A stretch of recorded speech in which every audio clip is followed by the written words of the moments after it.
Several months ago, the delegation of Kazakh Tourism National Company went on a large-scale journey visiting U.S. national parks and wildlife areas. Just recently, American experts arrived in Kazakhstan with a return visit to learn more about the best Kazakhstani nature conservation practices. Central Asia has been attracting adventurers since the times of Marco Polo. In their notes, medieval mavericks filled this semi-mythical area at the world's end with fantastic creatures and unprecedented miracles and riddles. To this day, this mysterious region attracts Western tourists with its landscapes and biological diversity. Together with the outdoor KZ permanent TV expedition, you will travel to the most picturesque corners of Central Asia, get acquainted with its flora and fauna, and immerse yourselves in the everyday life and traditions of the people living in the wild.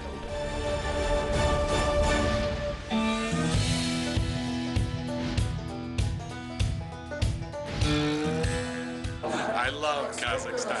Thank you, Kazakhstan, yes. We saw the U.S. system of conservation through the eyes of our friends Jack Atchison, chairman of Wild Sheep Foundation Conservation Committee, Brad Jefferson, Bighorn Conservation Program Director, and Kurt Alt, head of the Foundation's International Department. All of them are professional biologists who devoted their whole lives to wild animals. The U.S. experience was especially interesting for us because, despite some distinctions, the Kazakhstan's and the U.S. systems have one common feature. Both in the U.S. and in Kazakhstan, the state is the sole proprietor of the fauna. On the contrary, in Europe, this matter is regulated in a different way.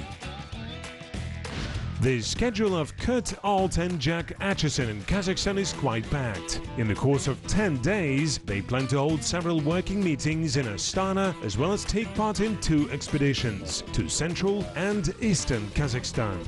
You won't surprise zoologists with long trips. During their long scientific careers, Kurt and Jack have visited all 5 continents and can tell a lot about conservation in different countries.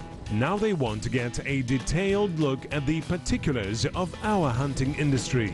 The US scientists want to evaluate the current gaps and challenges, assess the corresponding risks, and suggest expert recommendations for potential donors. In order to do so, they need not only to study our sector-specific legislation, but also to understand the locals' mood, traditions, and expectations. As the success of any nature conservation project equally depends on the ability of experts to speak convincingly at conferences, as well as the sincere desire of the residents of a given area to adhere to regulations and their commitment to project goals.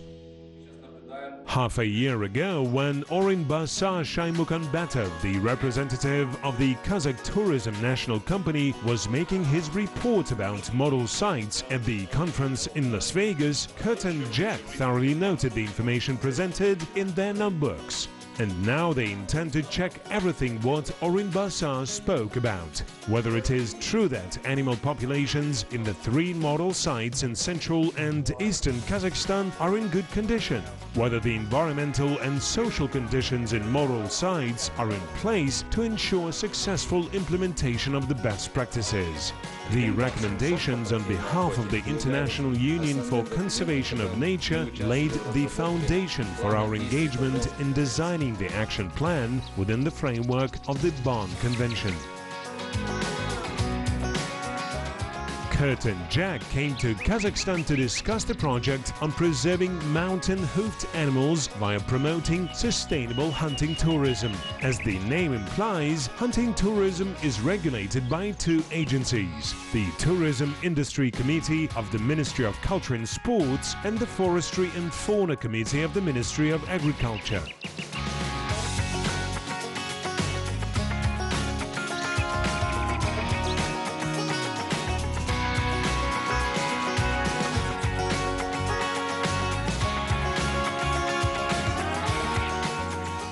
Dear Oscar, spasiba on behalf of the Wild Sheep Foundation and the SCI Foundation for understanding the significance of the initiative that you're now supporting for agali conservation in Kazakhstan.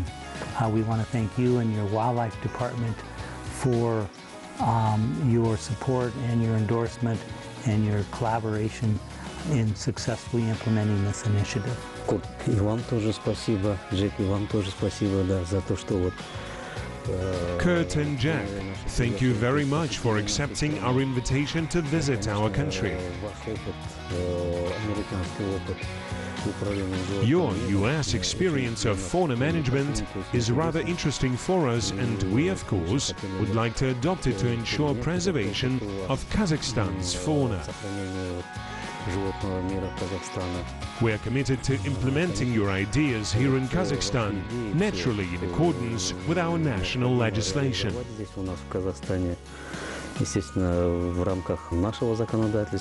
I'd like to thank the country of Kazakhstan for inviting the Wild Sheep Foundation and SEI Foundation into the conservation arena.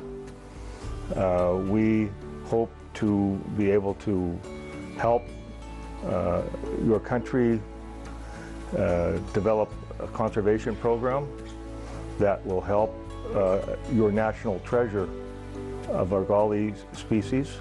Вы сейчас действительно посетили нашу страну в удобное время, как раз в свете. Yes, Kurt and Jack, you came to our country at a very convenient moment as to the development of hunting tourism.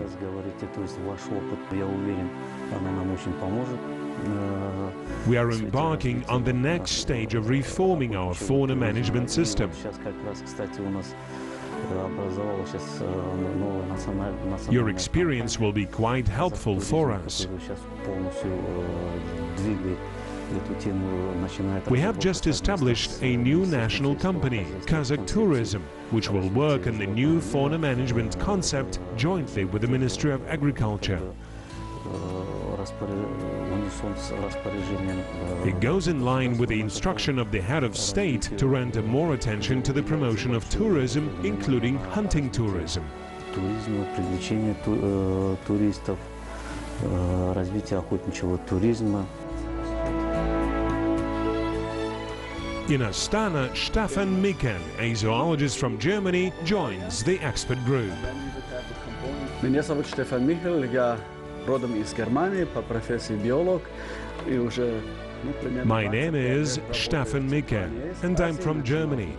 I'm a biologist, and for 25 years have been working in Central Asia, in Uzbekistan, then in Kazakhstan, Kyrgyzstan, Tajikistan, and in neighboring countries, like Afghanistan and Iran.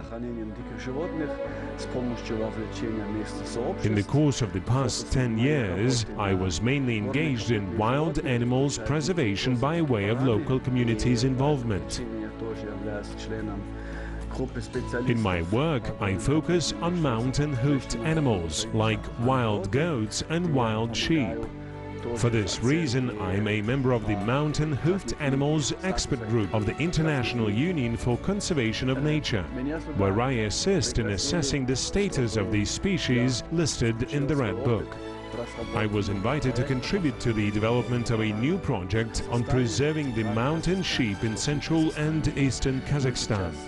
Together with my US colleagues, Jack Atchison and Kurt Alt, we will discuss their experiences and suggestions, as well as we'll try to see how to apply these practices in the Central Asian region and to ensure successful project implementation.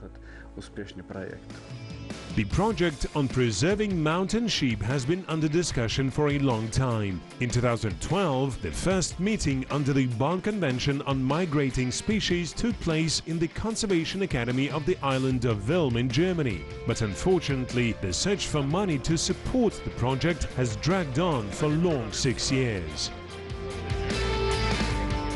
Only in January, in Las Vegas, the Safari Club International, the Wild Sheep Foundation and the Kazakh Tourism National Company signed the cooperation memorandum. The US partners undertook the funding of the project's initial phase.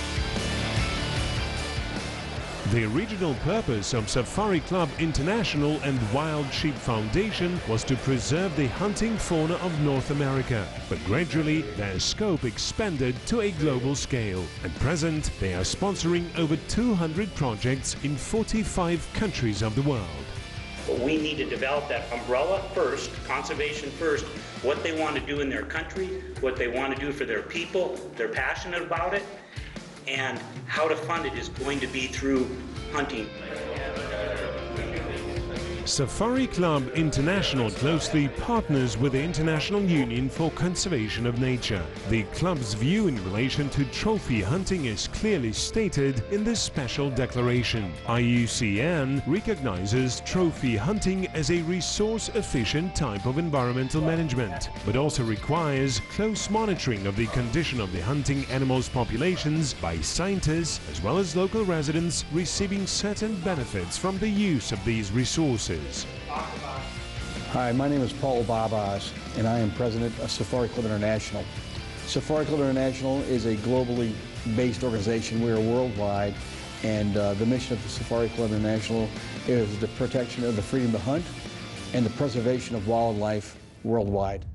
Aldo Leopold, an American biologist considered one of founders of environmental science per se, tried to answer the question of how to preserve the wild nature in the conditions of market system, which measures happiness by the quality of goods and all values in monetary terms. The scientist's argument was that any modern city most certainly needs shopping centers and banks, but when on the place of the last nature park we build a shopping center or demolish the last kids playground for the sake of putting a bank there, nobody will want to live in that city. For this reason, the Americans had stipulated the inviolable right of any US citizen to enjoy the wild nature, hunting and fishing in their constitution.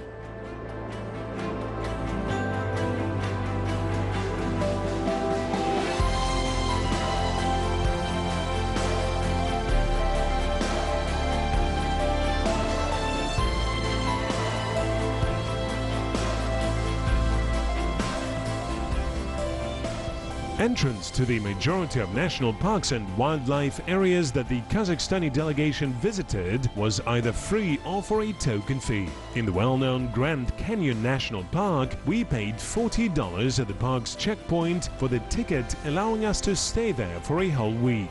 In the Desert National Park, entrance for tourists is absolutely free, whereas hunters have to pay. In the US, they even have a saying, "The hunter pays."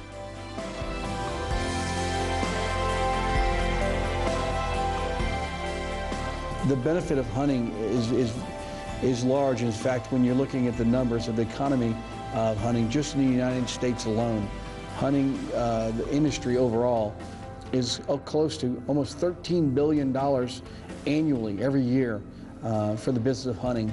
And that's from hunting licenses, of course, that's from firearms, ammunition purchase, what have you, everything that entails the hunting economy. So there's a huge amount of revenue in hunting just in the United States alone. When you go out into other countries, Africa and other countries, again, the numbers are very, very large when it comes down to the business of hunting. I've been very fortunate to have some great success in different countries of hunting around the world, meeting great people. But the benefit to hunting to the wildlife is what's really important.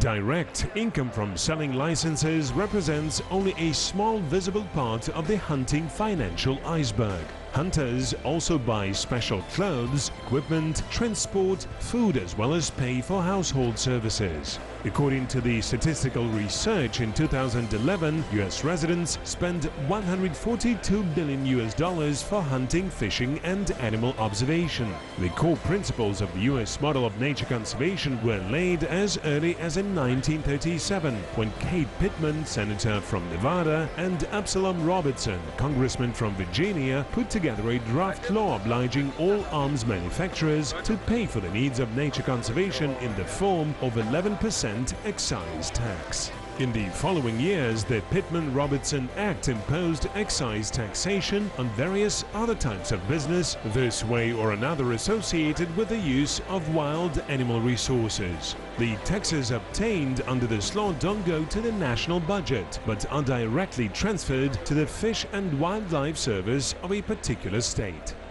In your country, in Kazakhstan, understand there's a tremendous amount of wildlife, some fantastic wildlife, a lot of mountain species of sheep. And for the benefit there, to be able to allow hunters from around the world to come to Kazakhstan to visit your country to hunt those species of sheep, it brings a tremendous amount of revenue to the country. Thereby, where hunters from around the world are coming, they're spending money in the U.S. in your Kazakhstan economy. They're booking hotels, they're spending money in restaurants, and of course the people themselves that are taking the hunters out into the field to hunt. There's a lot of money to be generated there and jobs to be had. A portion of those monies spent on the hunts can be spent on conservation projects to protect those species, to make sure that the species are there in perpetuity. Safari Club International organizes the annual hunting shows, gathering sellers and buyers of commercial hunts from around the globe. Jim Choki, a former stuntsman, actor and showman, is well known among US hunters. At one point, he left the showbiz to open his own adventure agency and now accompanies his clients in expeditions worldwide. He also shoots hunting movies, which made him truly famous. Jim's wife, Jessica, is also an actress and travels together with her spouse.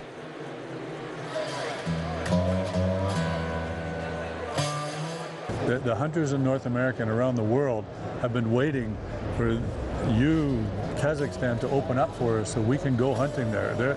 It'll be tourists coming from everywhere, and not just hunting tourists. They'll bring their families, their wives, and Tour operators engaged in hunting tours are called outfitters. Hunting business beginners often fondly think that there is nothing complicated about finding clients. One only needs to hire a translator, come to Las Vegas, show a couple of interesting pictures, and voila, there will be a whole bunch of them waiting in line. Experienced outfitters know that in the hunting world, one can earn credibility of the world's hunting elite only by years of excellent service. It's hard to get even one rich client, and it's easy to lose everything at once by not responding to the expectations of only one of them.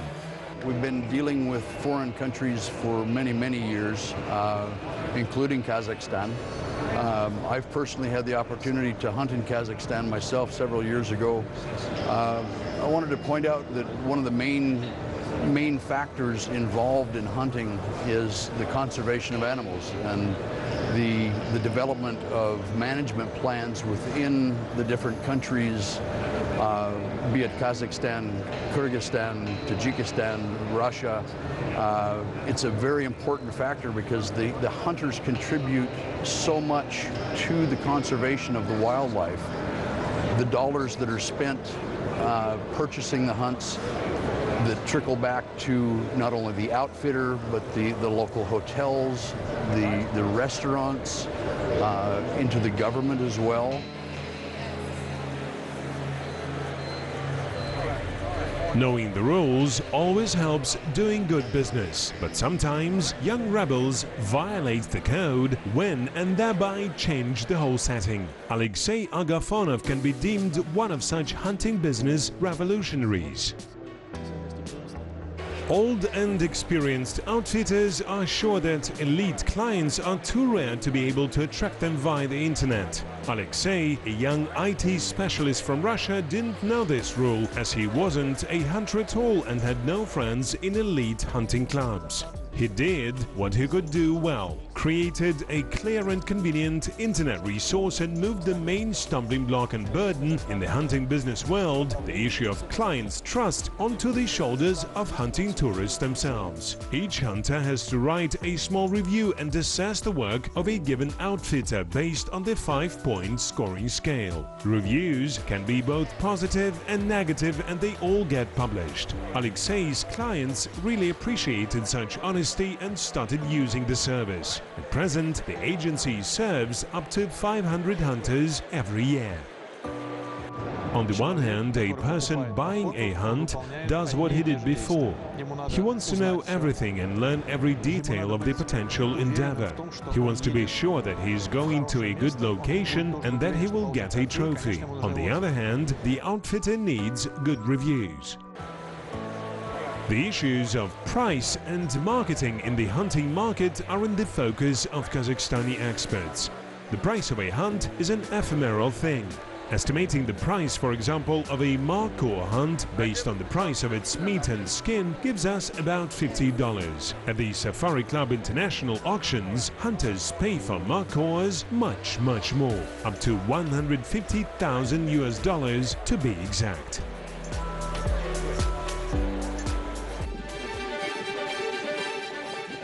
Our US friends decided to demonstrate to the outdoor KZ team what the real bighorn hunt looks like. With the only exception, instead of guns, we will be using cameras. Clint Bentley is an experienced game manager and has been directing the bighorn rehabilitation program in Nevada for many years.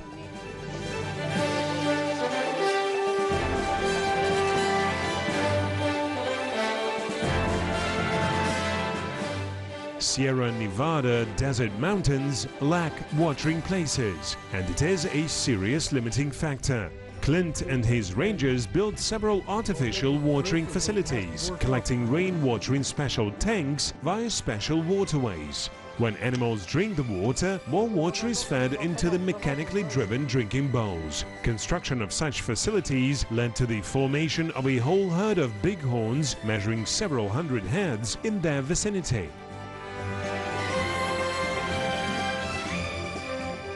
Bighorn photo hunting is a piece of cake. Clint noticed a herd on the slope about 500 meters away. The only thing we had to do was to creep up to the animals unnoticed using the roughness of the relief. Our operator, used to taking pictures of wild animals in the Kazakhstani highlands, coped with the task with almost no effort.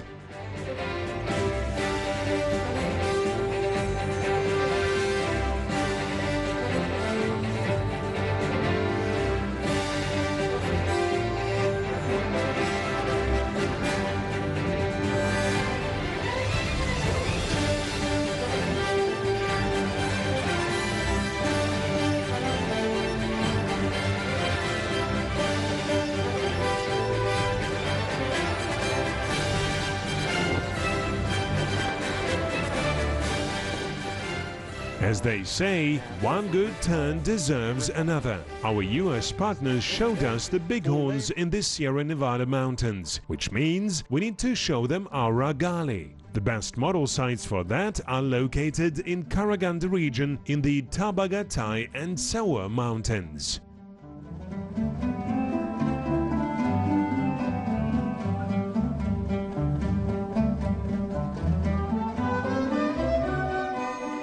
The only way to cross the Bukhtama reservoir is on the ferry. Kurt noticed that beyond the Irtesh, the landscape has changed completely. The boundless steppe gave way to mountains.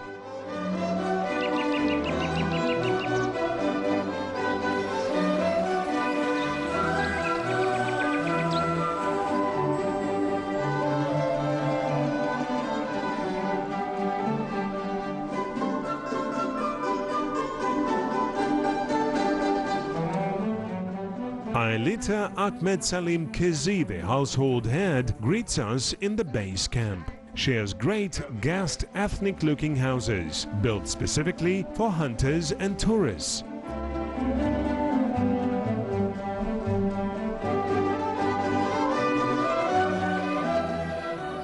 Kurt wants to get acquainted with the life and traditions of the Kazakh people closer. No doubt, it is hard to get the full picture living in a tourist yurt, but he is doing his best.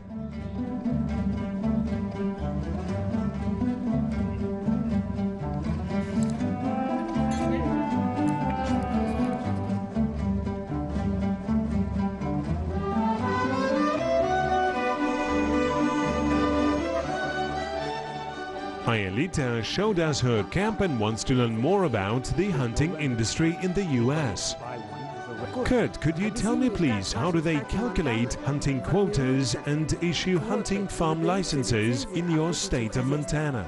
So for common species deer and elk, we do annual biological surveys, and that determines the season that we're going to allow to be hunted. So if populations are good, we have a hunting season that we call liberal, meaning lots of opportunity, where a person can buy the license over the counter, a resident.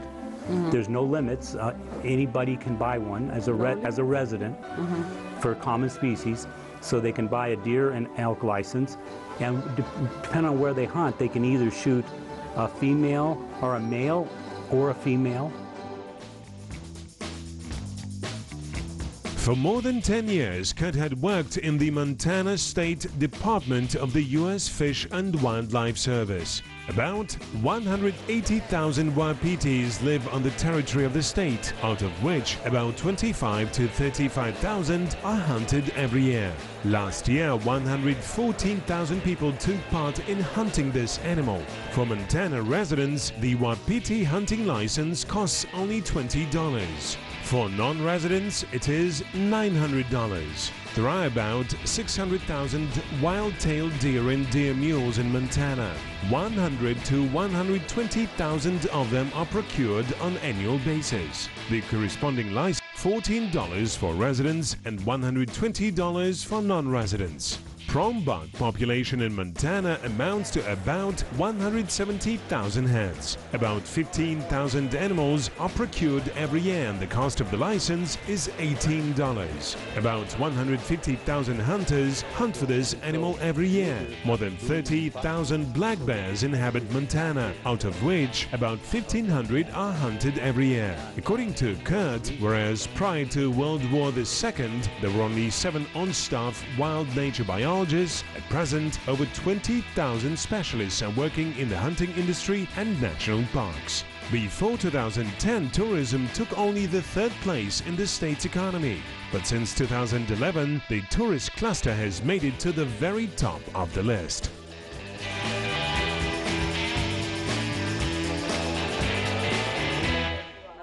We could have talked forever, but it is time to go to bed, as tomorrow early in the morning we will depart to the mountains to check our photo traps.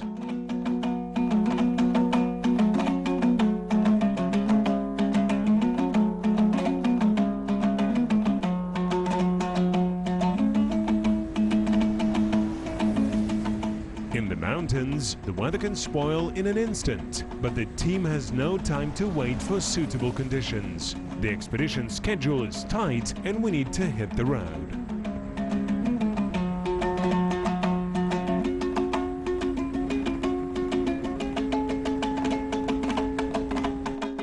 Photo traps became a great asset for zoologists and game managers. While previously they had to spend months hiding in the thickets with a field glass to be able to observe the secret life of animals, now it is all done by high-tech equipment.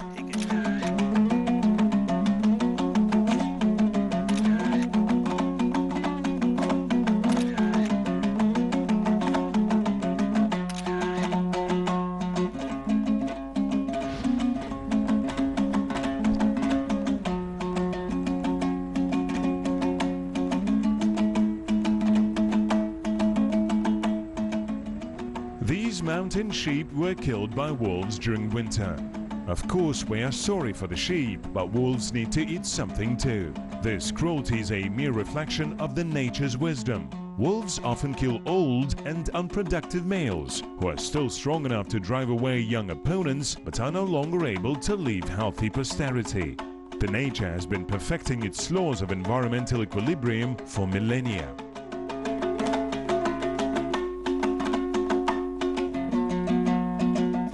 It's still a wonderful day. It's beautiful. It is now spring and summer, and here it is snowing, and we all like this weather.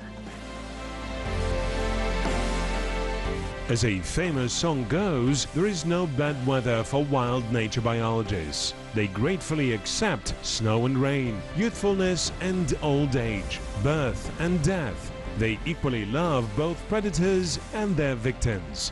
The nature often turns good into bad and bad into good, and at times it is really the underlying purpose of things taking place in the wild. Our guests immensely enjoyed their trip. But we have to go further. Kazakhstan is huge and human life